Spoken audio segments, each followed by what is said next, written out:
the first thing you must do in order to become a personal chef. What is the first thing you must do?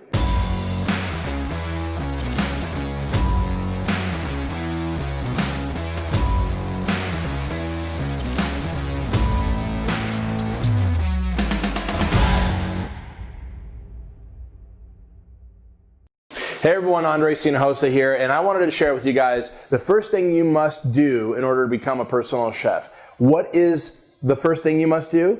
Change your mindset. We actually have to change our mindset, right? The culinary industry has been the same for so many years. And honestly, most of you guys think that you have to work your way up the ladder, basically get crowned to be a chef, right? Sous chef, chef de cuisine, executive chef, and so forth.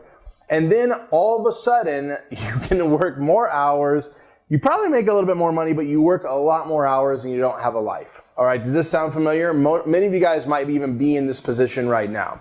Or maybe you have a passion for cooking. You're doing something else. You might be in a different career, but you're thinking like, man, I really want to become a personal chef, but I don't have certificates. I don't have degrees. I've never even worked in a professional kitchen. Well, I'm going to actually, again, break all these stigmas that the first thing you have to do is actually renew your mindset and understand that you can actually, if you have a passion for cooking, you can actually start a personal chef business. Now, I know this is going to offend some of you. It'll offend somebody that maybe has 25 plus years experience. Maybe you are a professional chef. Again, you have titles, you have certifications, whatever you want to call it.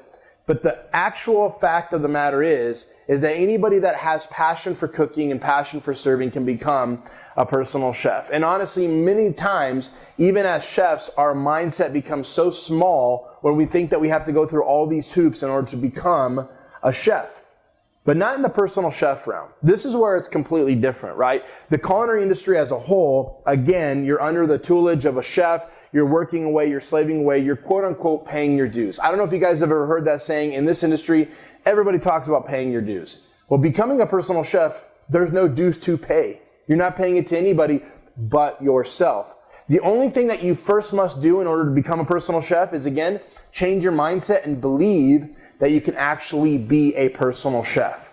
Now, we can always work more on our skills, right? Our plating skills, our presentation skills, putting foods together, getting our recipes down right. That can always be worked on, right? And I'm not saying that you know it all, when you become a chef for 30 years, right? But let's be honest, we're always working on our craft.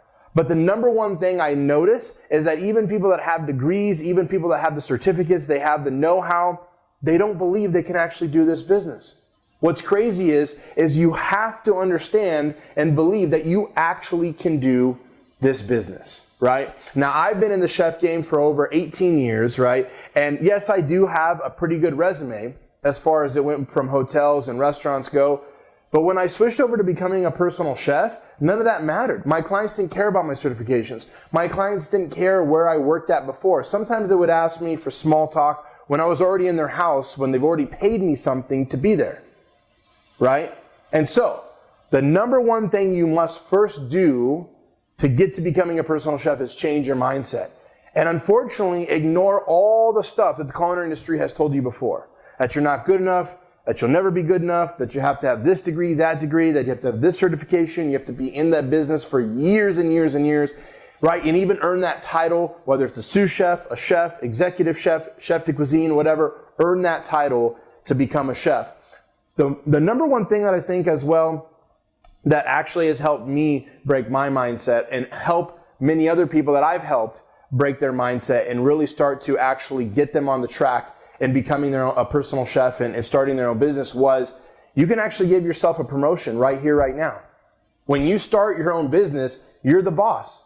You are the executive chef. You're the chef of the company, right? So whether you've had a title like that before or not, it doesn't matter, right? You have to change your mindset. The number one thing that's going to separate you from being successful in anything in your life is the thing between your two ears. It's yourself. It's where your mind's at. So I hope this encouraged you. Hey, if you want to learn more about how to start a personal chef business, download my free ebook, The Ultimate Guide in Starting a Personal Chef Business. Download it. It's a great overview. It's going to get you started, get you on the right path to really understanding what it takes to start a personal chef business. Also, just make sure you tune in for more content like this, again, so I can help you build your business. Take care. My name is Chef Andres again with Chefpreneur. We'll see you soon.